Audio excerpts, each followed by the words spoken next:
me start by thanking you for your work and what you commit to do, because those, as you will see in these results, are actually showing up in the numbers, and it's very comforting to see those things happen.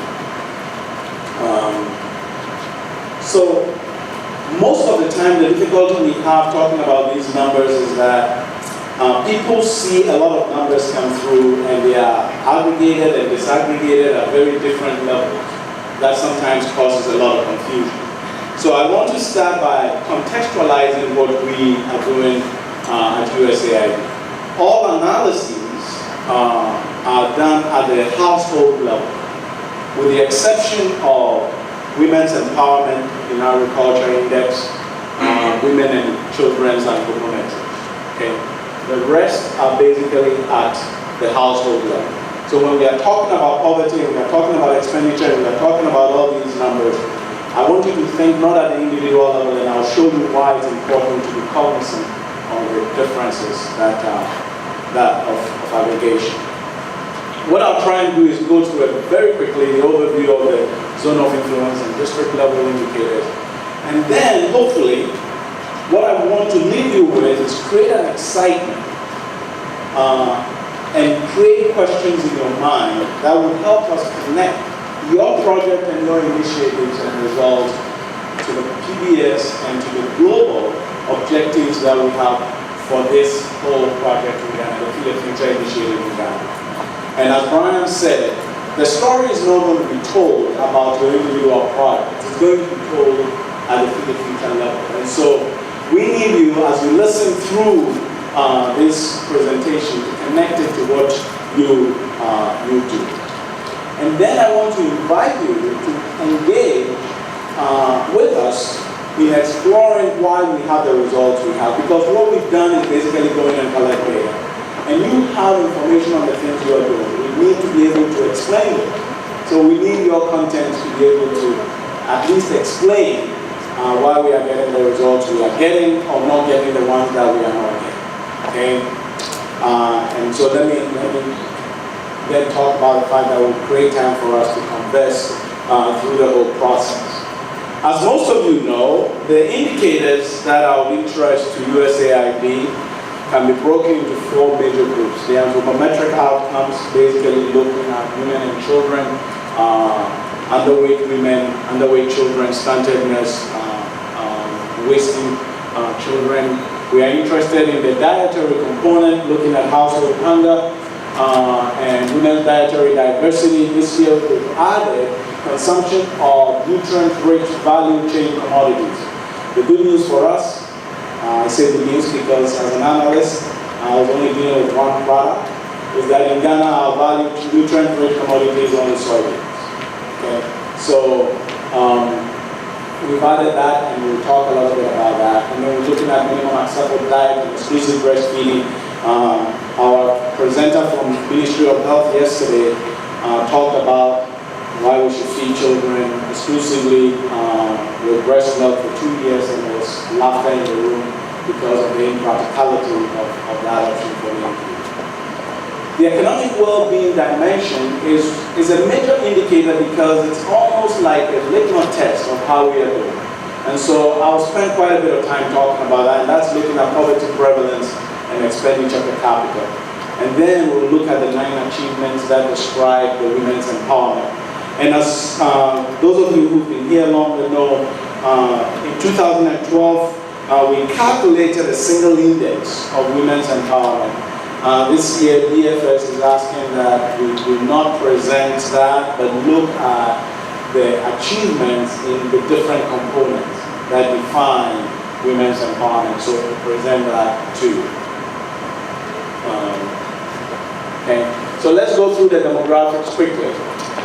Basically, 2015, the lighter the area on the map, let me see if I got it, the smaller the household size. So, and I can't read from the size of what we have, but most of you know these.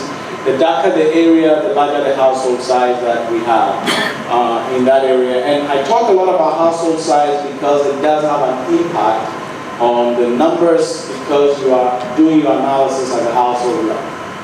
Okay, and so that's very important that we pay attention to that. So let's take Brown and Hartford, for example, looking at the districts. The lowest on the average, Banda, which is a new district that was created after 2012, has about 4 members per household on average, and Peru is the largest with about 7 members per household. If you go and look at the northern region, you have the lowest district having about 5 members, and the highest district having almost 8 members. And that begins to create in your mind some of the challenges when we start looking at the numbers going forward. Upper East is a similar environment where you have about 7 and 4, just like Brown Hartford, and then Upper West is also averaging between a little closer to 5. They have a smaller standard deviation on the average size of household. Let's look at how the households are structured by their gendered type. And there are 3 main gendered household types, and that is male and female adults, decision makers who define the household decisions, female adult-only households, and male adult-only households. Okay? When we look at this, small households, which are defined as households with less than 6 people, between 1 and 5 people,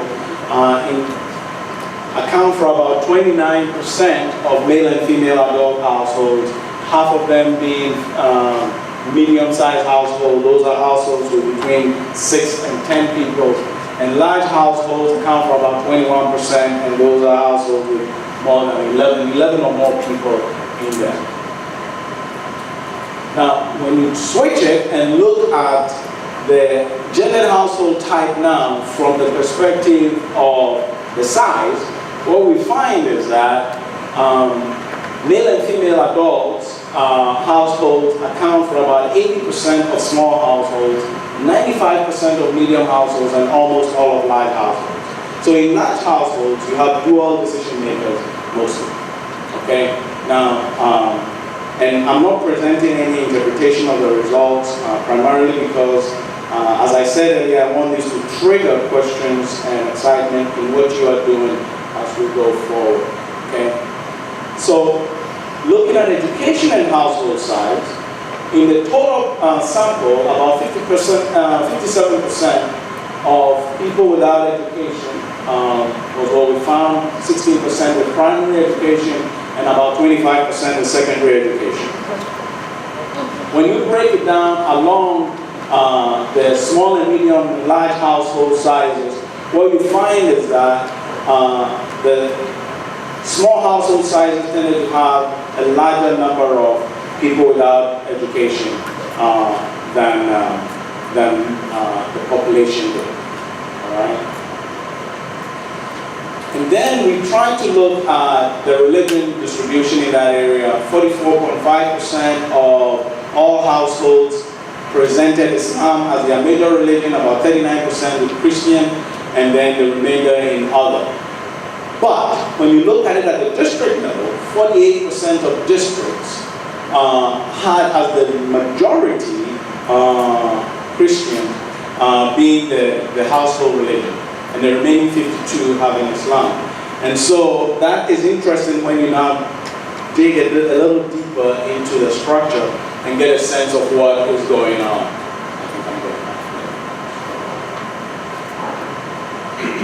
On ethnicity, this is not a surprise. Mali Dagbani account for about 50% of the zone of influence ethnic groups, with Gwans, Gurusis, and Grumas, and Mandays accounting for about a third, and then Akans, Gans, and Ewes about 9% in the area. Okay? So let me now get into talking about, now that we've provided a context for looking at the numbers, let me start talking about the economic well-being and poverty in the area.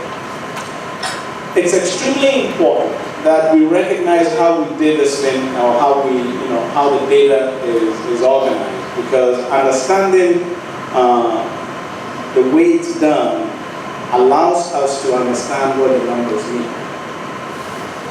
Poverty is determined from expenditures. Okay? And that is why we spend a lot of time talking about household sizes and all that stuff, because household expenditures are calculated at a household level. Okay? Poverty is determined from expenditures. And expenditures are developed from 4 major categories of expenditures or consumption.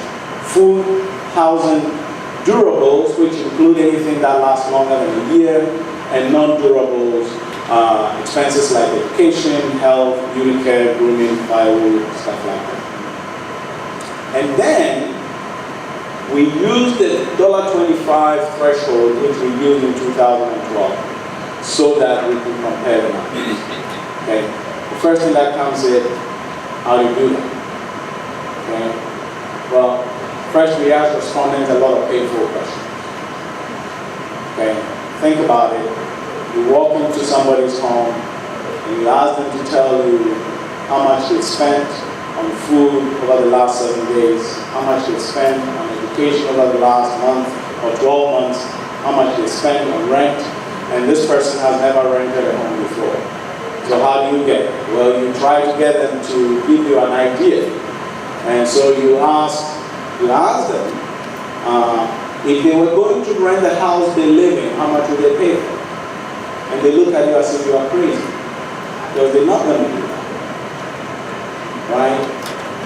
So you want to put a value on their house, and you say, well, if you're going to sell this house, and as soon as you create that scenario, they look at you and say, well, my grandmother was born in this house, my grandfather was, grew up here, my whole family, and I've brought my children up, and you're asking me to sell the house? Okay? No, I'm not asking you to sell that. I'm just saying if you have to. Say, no, you're crazy. I'm never even going to think about it. All right? So those are some of the challenges that we have to go through trying to come up with these numbers. All right? And so I'm contextualizing it so that we can put these things into understand why we have these, we have what we have. So then, we have some of these recalls that are weekly, some are monthly, some are annual. We take all that and we take them to an annual basis and then take them to a daily basis, because we're going to come back and calculate your average daily expenditure. So we multiply the annuals by 365 and the monthlies by 12 and all that. And then you come back, when you get all that, you sum them up, you divide by 365 days, and then you get a daily average expenditure. And then you divide by the number of people in the household to get that capital expenditure. Okay? So then, now we have to remember that we collected this data in 2015, so every number that people are giving you 2015 numbers. Now you have to bring it back to 2012 so that you can compare what you have in 2015 with 2012, taking out inflation, taking out exchange rate, and all those problems. And so we go through this magic of algebra actually, and come up with using indicators from the World Bank and Ghana Statistical Service and the Bank of Ghana with inflation and CPI, and voila, you get your purchasing power parity number for expenditure. Okay. And then we draw a line across 125. The $1.25 was what we used in 2012. Remember that the World Bank is changing this baseline now for measuring poverty to $1.90. Now, what does that do? Well, that immediately means that we're going to get a lot more poor people. Okay? So, for us to actually track specifically our progress, it's extremely important that we count apples and apples. Okay? So we are using the same method that we used in 2012. We are using the same method to try and arrive at this. Okay? So the $1.25 in 2005 PPP is what we used in 2012, and so we go back to that, and then we look at the households that fall below the $1.25 households, because that's the level of aggregation that we are doing our analysis. It's extremely important because whether you look at it as households or individuals matter in the numbers that you get. And I'm going to show you very quickly how that is important. Okay. So let's take just a scenario. You have two households. Okay, they have the same expenditure. We go through all the process we talked about, and they come out with the same expenditure. So $10 each. Okay, but in the first household you have 10 people, and in the second household you have 5 people. When you do that average per capita expenditure, they're going to come out as $1 and $2. Okay, so at this point, if you draw your $25 at the household level, 50% of your population of households is poor. Okay? Now, what happens when we look at it at the individual level? Now we're going to take the 10 people in the first household, add them to the 5 people in the second household. Now I have 15 people. And then I'm going to count their average, and now I have 67% poverty rate. Okay? Because it's going to be 10 divided by 15. And that's my poverty. So, recognizing how you are calculating these things is extremely important. And I bring this up because you are going to see different numbers from different institutions, and there's no business that enjoys not progressing than the poverty business. When we see numbers going down, we get very upset. But in this particular forum, and Brian, it's a private forum, so I can say it, right? We want that number to go down because that is what we are promised to do. Okay? Our objective at USAID under the Feed the Future initiative is to reduce poverty in Ghana from the baseline by 20%. And it's extremely important that we shoot for that. And it's extremely important, therefore, that we maintain the baseline metrics so that we are doing the same thing every year for us to be able to compare these numbers accurately. Okay? So, where are some of the differences that you can see in other numbers coming from? Well, there are numerous of them, but in my little mind, I was able to come up with about 10. What is the poverty threshold that is used? So, if we change the poverty threshold from $1.25 to $1.90, guess what? We are going to bring a whole lot of people from where they now are poor as poor. Okay, so that number is going to go up. The threshold is extremely important. How you calculate the expenditure and the assumptions you make about prices are going to be critical. The time of year you collect this data is going to be critical. Okay. And then recognizing that the inflation rates are going to be critical, and that is why we are using the CPI to deflate or inflate to get back to a base that is common with respect to inflation. The conversion factor of PPP that you are using and how the incidence itself is measured. As a matter of fact, the World Bank suggests that we should not compare these things. And then immediately on the same page that they say do not compare it, go ahead and compare it. But why are numbers interesting if we can't compare? All right? But these are the challenges we have to think about when we are doing these comparisons. They are extremely important that we keep that at the back of our mind, which means that when you are reading these numbers across reports, you need to go beyond just the number and ask yourself, how did they get it? Because that's the only way you can make sense of the numbers that you get. Okay. Pythagoras was a smarter man than a lot of people. He found some really cool rules. And he said that numbers rule the universe. And Pythagoras said it is right. But then a rebel came along and said, hold on guys. If numbers rule the universe and humans make numbers, then humans actually rule. Okay? I bring that up because I was talking to a friend of mine last night about, what we found in this research, and said, poverty has gone down. And he said, no, people are really suffering. Perception is not reality. And the thing about poverty is that every time people make progress, they feel a little more poor. We've done some study in Eastern Africa, and we asked people to self-identify as poor.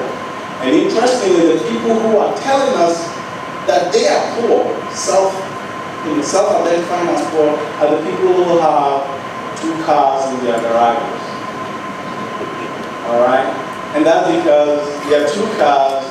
One is a BMW and the other one is a clunker, and they want to replace the clunker with another BMW and Mercedes. All right? Perception influences these things, and those of us who are working with these numbers have to be very careful that we don't let the perception define how we talk about our performance.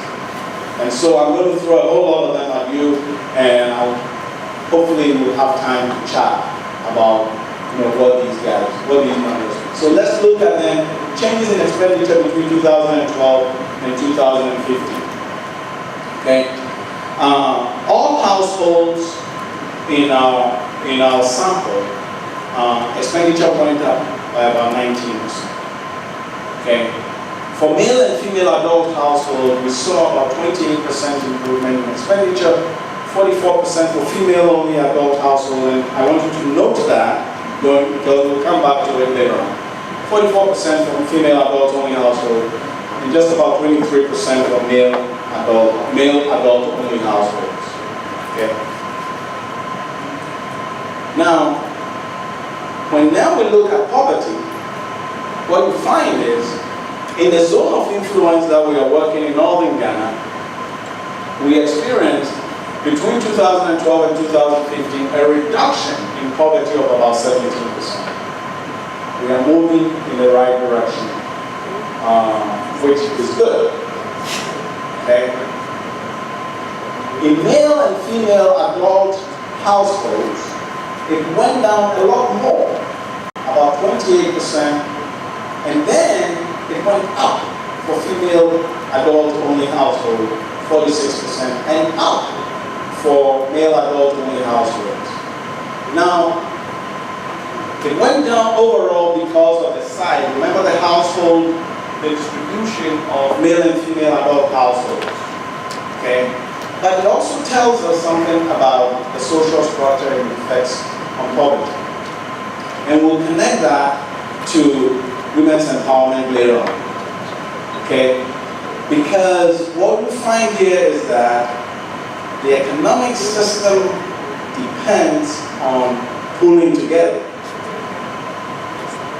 Now, when we look at empowerment, and when we run the numbers on empowerment and performance, what we found was that on the 2012 data set, the more empowered the woman was, the hungrier she was.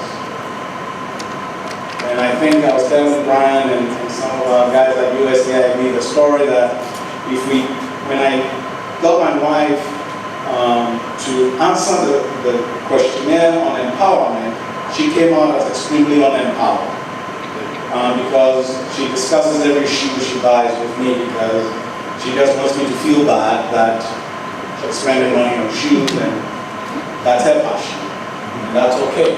But she's unempowered because one of the questions we ask about empowerment is, do you make a decision alone? Okay? So if you're in a good relationship and you are chatting with the person, you just lost your empowerment. But this is critical. This is critical. And so, I mean, personally, I'm glad that we are not, we are moving away from that, and I'll show you in a little bit why that is interesting. So let's look at it from the gendered poverty and the gendered households again. When we take the non-poor, okay, so we take all the non-poor households, 81% of them are male and female adult households. 87% of the poor households, again, are in that male and female adult household environment. And that's just because we are sizing the data set. All right? Now, we flip it around and look at the distribution of poor within the households itself. If you take the total, about 75% are not poor, 25% come out as such.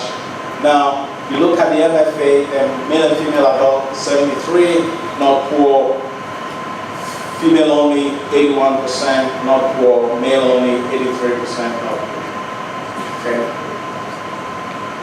Education is something that over and over again as a determinant of the way we are defining poverty has a huge impact. And we've worked with the 2012 data extensively. I have a paper looking at migration into the middle class, and the biggest influence of being in the middle class is education. Okay? And it's still showing up in these numbers, and I'm sure that as we work with them, we are going to be able to actually come up with stronger statements about the important role of education. Okay? Where the higher the education, the greater the likelihood that that family or that household is not going to be poor. Okay? And you see that it's about 80% of people with secondary education are not classified as poor, given that number. If you go and ask them though, they probably will tell you that they are poor because they're expecting something from you. Okay?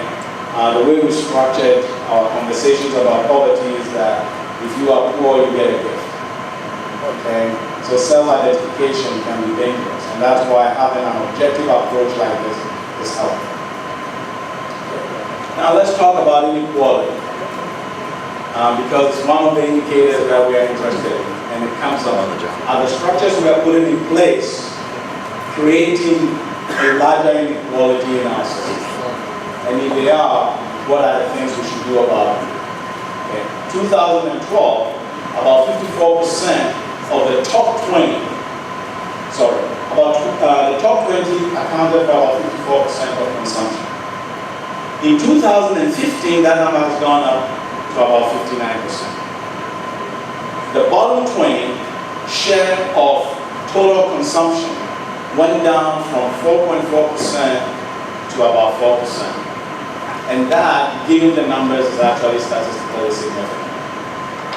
So the top guys are getting a larger share of the improvement. Okay?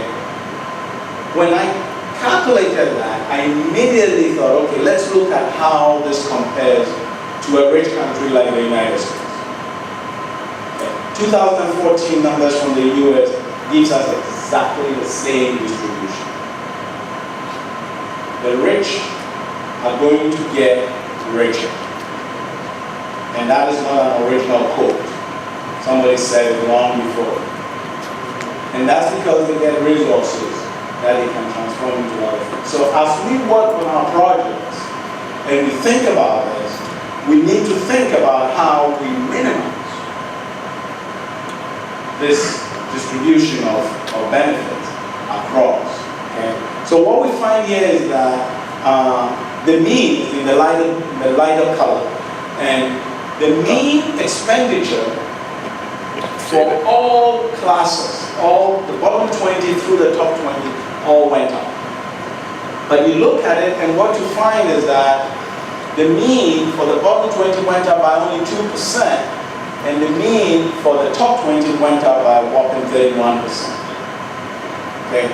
So, I was talking to Andy, and Andy said, our activities, the strategies we are putting together with respect to some of the, farm structures that we are organizing, contract farmers and all that, is that contributing to this? And I said, I don't know. But that's some of the things that we are going to work on trying to explain, right? But those at the top are getting an overwhelming, significantly larger share of what is going on. And then you look at the total, right? So at the mean, they went up 2%.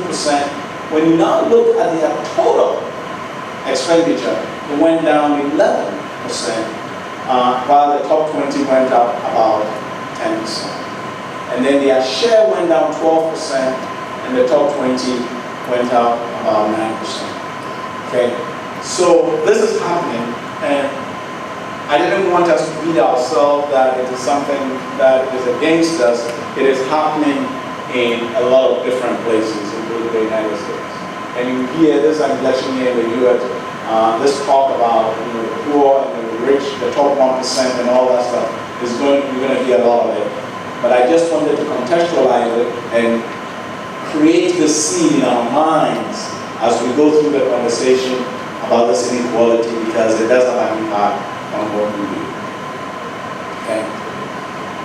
On a regional basis, expenditure went up across, and the prevalence of poverty came down in all places except Ghana.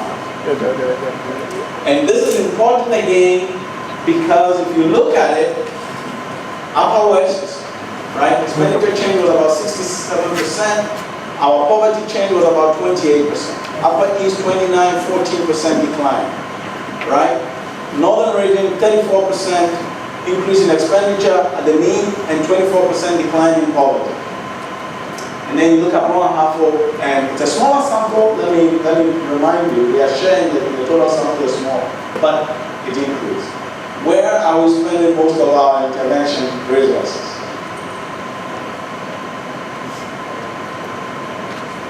Right? We are having an impact.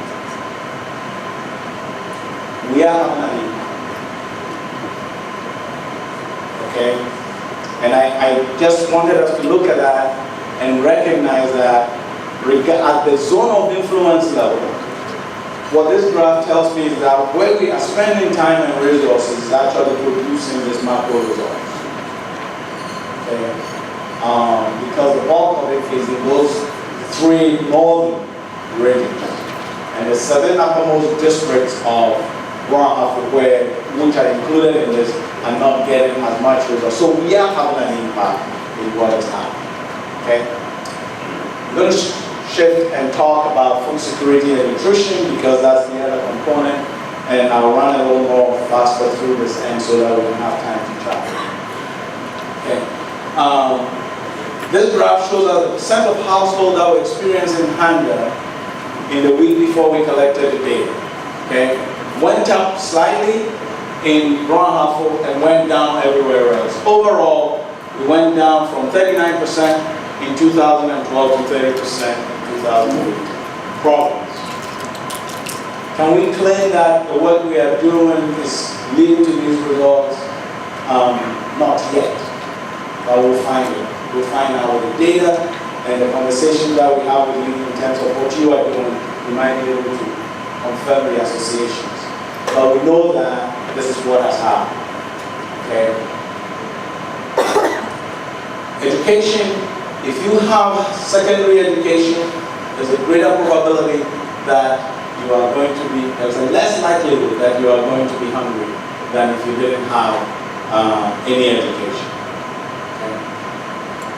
Children, this is children that are exclusively breastfed. I thought yesterday's presentation on this was interesting because I was contextualizing with our numbers here. Male children, about 60% of male children are exclusively breastfed compared to 47% of female children. Okay? So somehow the male species get the advantage right from the beginning. One of the jokes about my dad was that he was breastfed until he was 70, no. He was breastfed until he was 5, and that was something my mom always told you that he was spoiled. But that tells you some of these things that I want us to think about because it does have an impact on some of the things that we do. On minimum acceptable diet, we've seen improvement. We've seen a decline in the percentage of children who are receiving minimum acceptable diet in our area. For the children who are 6 months to 23 months, 14% overall, and again, Upper West was lower than the rest of the region. Proportion of children, and that is important because again of the conversation we were having yesterday when Dr. A.C. was talking, how some of these things have impacts that, and I think it was in your section, where we need to understand why we are getting the results that we are getting. Are we not identifying the households or the individuals properly to target these activities? This looks at the proportion of children who are consuming the 7 major food groups that they need to consume in order to, get what the minimum acceptable diet is. And I draw your attention to eggs and to flesh foods and to legumes. Okay? In raw apple, legume consumption by children is very low compared to grains. I mean, everyone is high on grains. It's a good story. We have high in vitamin A-rich fruits and vegetables and flesh foods, but dairy products, legumes, and eggs are wanting. One of my colleagues said, "Why is egg consumption so low?" And I said, whenever you eat an egg, you are eating a whole chicken. Right? That never got a chance to be a chicken. And so if you want to grow your chicken flock, you do not eat eggs. And I want to make a plug here for the work we are doing in poultry, because that is going to be a contribution to solving some of these problems where eating an egg is no longer equivalent to eating 4 chickens. Okay? And that talks about then the interconnections between all the activities that are going on in this country with respect to the Feed the Future initiative. Okay. The proportion of breastfed children who are consuming the seven food groups, what you find here is dairy products went down. The proportion of those children went down by about a quarter, 25%. Legumes went down. Flesh foods went up 10%. Vitamin A-rich food products went up 12%. Grains and legumes went up, and the others all came down significantly. Again, looking at the work that Vandana and her team are doing, the push gives us direction on some of the targeting that we might be able to do. Yes, no problem. With our Feed the Future program, particularly with fisheries, and one of the assumptions we make is that animal protein often comes from fish. Was there ever any attempt to connect to that aspect of the Feed the Future program and see how many animals the consumption of fish happens to? We have the data on fish consumption in the raw data, so we can pull that and get to that. Yeah, we can do that. So we make a lot of assumptions. Yeah. Yes, we can do that because there were about 254 consumption items, 125 of them that are food related. And fish, dry fish, fresh fish, sea fish, I mean, it's really exciting. So we can dig into that to get to that answer. Yeah. Okay. Proportion of children consuming soybeans across the regions, we are not consuming soybeans in Ghana. And that's probably not surprising to you guys, but you watch it in Upper East, 16%, Northern 7%, 5% in Upper West. Okay. Women who are achieving their minimum acceptable diet in the low 40s, but really low in Upper East, significantly lower than the average across the zone of influence. And then the proportion of women who are achieving minimum acceptable diet diversity across the food groups. You see that with grains, roots, and tubers, no problem. Everybody is having it. When you get to meat and organ food products, that is where we have the problem. And again, let me just go back.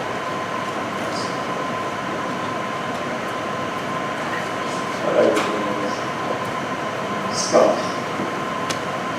Okay. Okay. So just about a fifth of the women in the sample set are consuming meat and organ meat as they're in the zone of influence. Dairy is next, about a third of them. So again, I think trying to get a better understanding of these by digging deeper and more to a granular level is something that we're going to spend a lot of time working on going forward. Okay. Soybean consumption is low in Ghana for women, high in Upper East. About a quarter of the women in Upper East are consuming nutrient-rich soybean and soybean products. the proportion of the women who are consuming it on a select basis across the districts, Asana and Kana is the lowest, and then when you get to Boku Municipal, more than half of the women in that district are consuming soybeans. And again, as I said earlier, getting your data and superimposing it on this will allow us to explain why these things are happening, because we don't have that information in this. So these secondary data from your end are going to help us do that. And then let me go to anthropometrics, looking first at women and children. Body mass index is used here. We look at reproductive age women 15 to 49, and this is the only time where we define adults as less than 18 years old, because across the whole study, you have to be 18 to be counted as an adult. When you look at the distribution of the women by rating and by their BMI, what we find is that underweight women was highest in our west region, and then in the northern region, about 13% of them were underweight, and 12% underweight in northern region. In general, you have between about 60 to the high 60s, close to 70% in the normal range.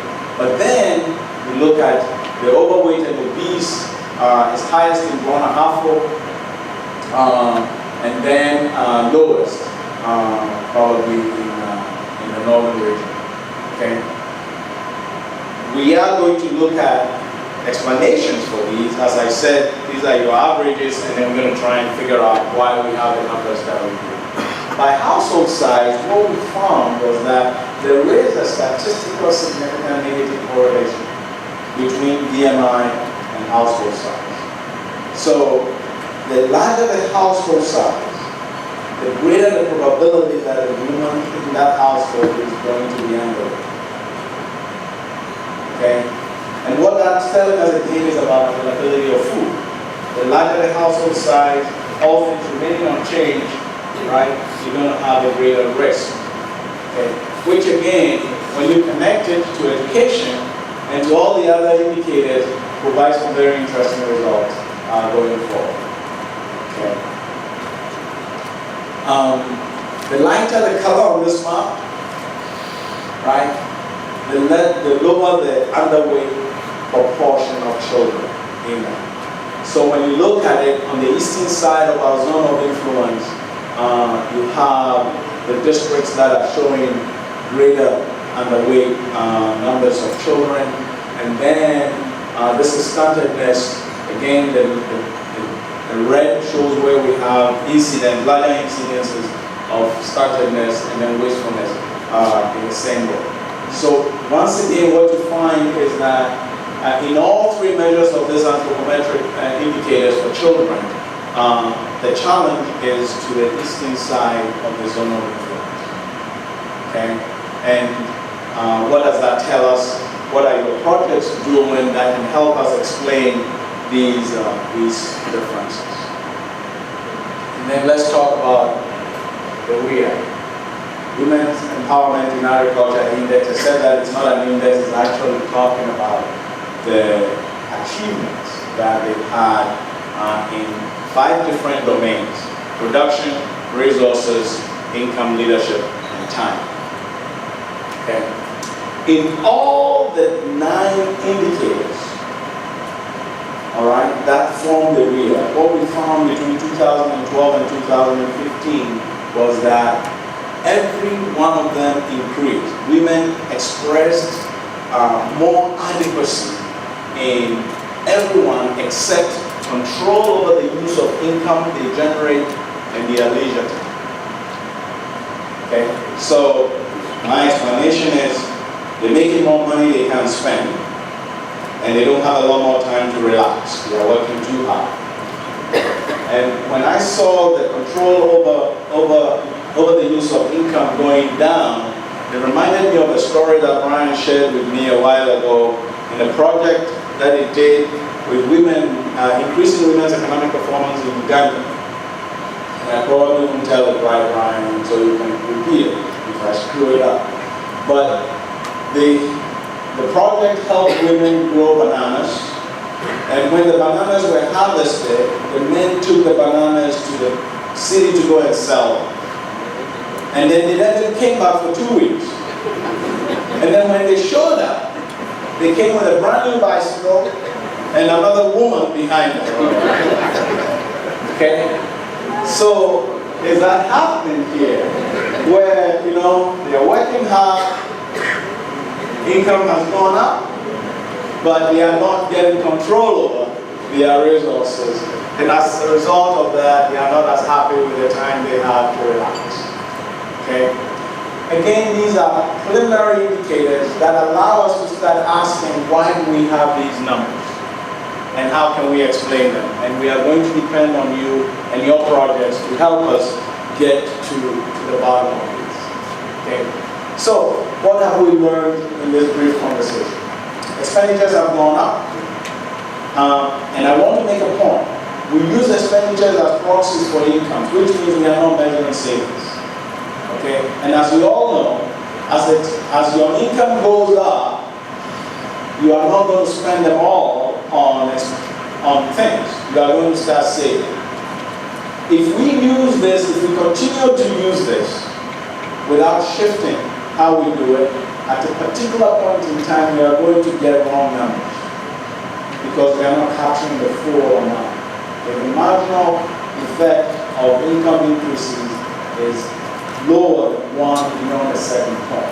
As a matter of fact, as soon as you get into the middle class, the marginal expenditure with increases in income go down. They become negative. Okay? They become less than one. The prevalence of poverty has also declined, but we've seen that the gap between the top and the bottom has increased. Okay? Women's economic and social situation have improved over the baseline, but in the crucial components of control by income, their perception is that they've come off worse than adequate. And while stunting and underweight have declined, we've seen an increase in wasting, and areas where we've seen focused activity has produced the most positive results. Okay? So what are we going to think about as we go forward? I think a broader discussion of these results are going to be presented tomorrow at the conference in this room. We are going to look at some of the details. We're going to dig deeper into all the different components. So I invite you, as Carla did yesterday, to stay and join us tomorrow to talk about these conversations tomorrow. And then we have to watch out for the work that will be coming out from these results. I mean, we have a number of researchers going to work on these. We have students who are going to use this data to do their thesis. We are going to do an outreach across the country and invite graduate students across the universities here in the country to use them, to use these data for their own work, and hopefully find things that ask research questions that are more interesting than we can come up with and more relevant to Ghana than we can think about. So we're going to make these available going forward, and so I will encourage you to pay attention to them. But we want to explore the differences among the districts. The data that we have now, we can baseline the districts. We couldn't do that in 2012 because the 2012 data set focused only at the zone of influence. And this year, with the help of the mission and your request, we have collected data at the district level, and so we can report that. And so we're going to dig deeper and try to do the same work that we've done at the zone of influence level, at the district level, trying to explain some of the differences we are seeing based on some of the project effects, like governance and openness and all that stuff, and they have an effect on economic performance and on health and nutrition. So we're going to try and do that and try to explain those as we go forward. And we really want to invite you to join us because it's a collective project. This is, the USAID Ghana project. We are all part of it. It's not advanced, it's not FinGap, it's not, Spring. It's all of us working together to try and tell a story that, the people who make the decisions about whether or not we get funded can actually see the value that we brought to their investments.